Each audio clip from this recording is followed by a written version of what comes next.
Okay, today, since we got such a muddy mess here, what I'm going to make an attempt to do is grade the road off to where it'll be easier traveled. And then I'm gonna berm all this mud up. And if you look, there's a lot of hay. There's probably manure mixed in with that. And I'm gonna all this bermed up when it dries. See here, the hay mixed in with it that the cows have left, and manure where they stood and eat. So I'm gonna grade this off and berm it up. And then at a later date, which you can see up here where I've already been berming up, at a later date, I'm gonna scoop it up, and I got a spot up on the hill where we're making new pasture that I can spread that on. There's a lot of rock there. I can spread that on and give the grass something to grow in. I'll show y'all here. I'll make a pass or two. You can see here where I've already been dragging up.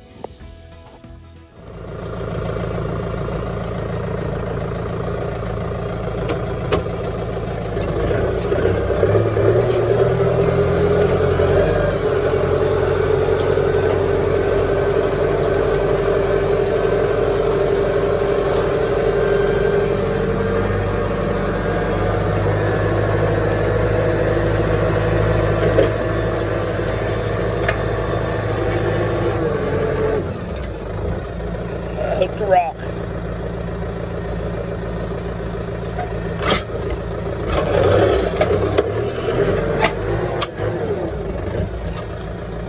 Another big rock. You can see it there.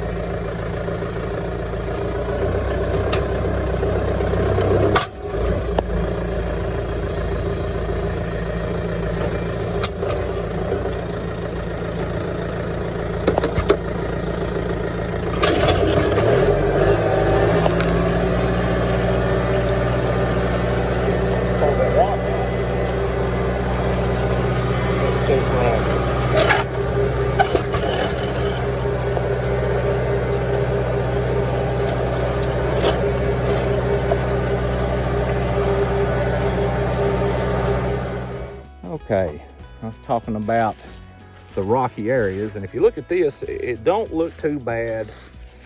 We got a lot of leaves that'll compost in, but if you pull back the leaves, like for here, for instance, if you look close, it's just rock. Okay, you pull back this little bit of topsoil here, and you get down a little bit farther, and it's just clay. So, by bringing that material up here and spreading it, then I can sow seed on it in spring. Hopefully that will generate a place for the grass to grow and take root and to continue to grow. And that is my thoughts on it. You can see here the cattle, I've been feeding them along this ridge and moving the ring. If you look way up through there, you can see. But I've been moving the ring, and they've been dropping the fertilizer as they eat.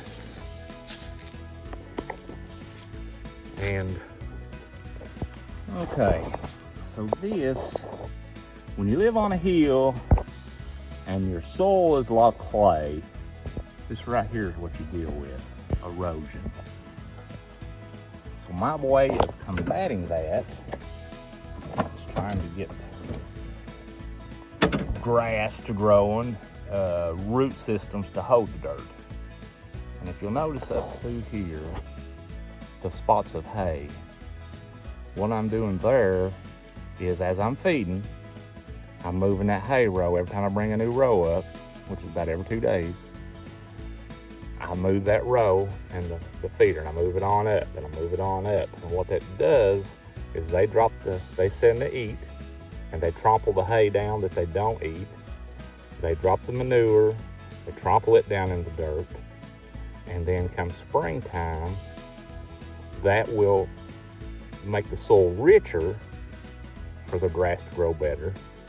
And I'm doing it along the top of the hill so that if there is any erosion, possibly as it washes down, it'll get hung up on roots and other parts of grass. So Look at the camera, Kev. Okay, I just want to show too, as we clean out the stalls in the makeshift barn there, we clean out the stalls and we bring it over here, we dump it across the fence. If you notice here, it's piled up right above my peach tree. And we put this peach tree out a couple years ago, and I did this last year, and my goodness, it really come to life. I mean, look how much it grew, and it bared a lot of peaches last year.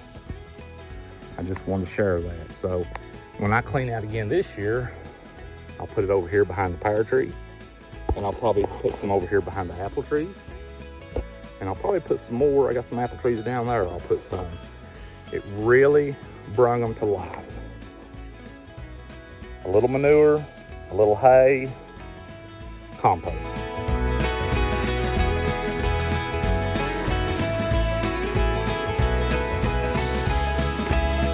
Okay, now I want to talk a little bit about the discs that I had on my last video.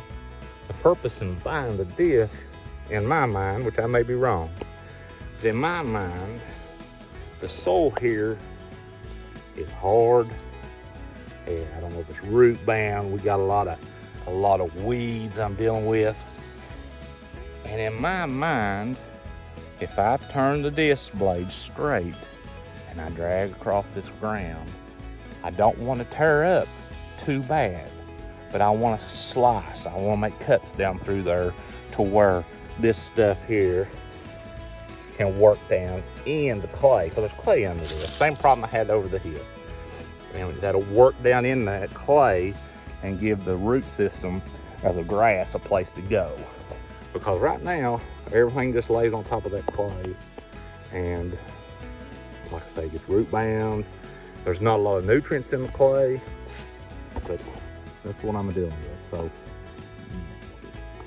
after I cut the grooves, slice it if you will, then I will go back over with lime pellets and fertilize. Now I need to add me a fence across here to fence the cattle out and give it a chance to take off. And then once it gets up and moving good, then I need to come with electric and make paddocks and move the cattle every day so that I can break the cycle of the parasites. If you notice here, I'm trying a little experiment. I don't know that it'll work. It may not work at all, but I'm not out nothing but some elbow grease. But if you look here on my fence row, we got a lot of dead ash, thanks to the ash borer beetle. Lots and lots of dead ash. Right up there's one. I mean, they're all along this fence row. So in my mind, I'm thinking, what can I do? Every time the wind blows, it's tearing down the fence somewhere. What can I do to try to prevent it from tearing the fence down, breaking the barbed wire? So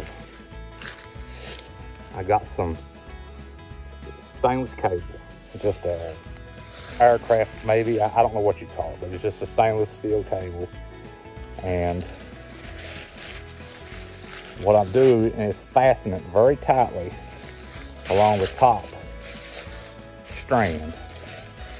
And the intentions of that is so that when a limb breaks, if it's not too large, and comes down and hits this, that it will be enough to deflect it instead of taking it to the ground. Now I realize a big tree, like something like them, if it falls, it's going to break it and the barbed wire. But say a limb like this, like the top of this right here is a piece of dead ash. Good example. Like this right here.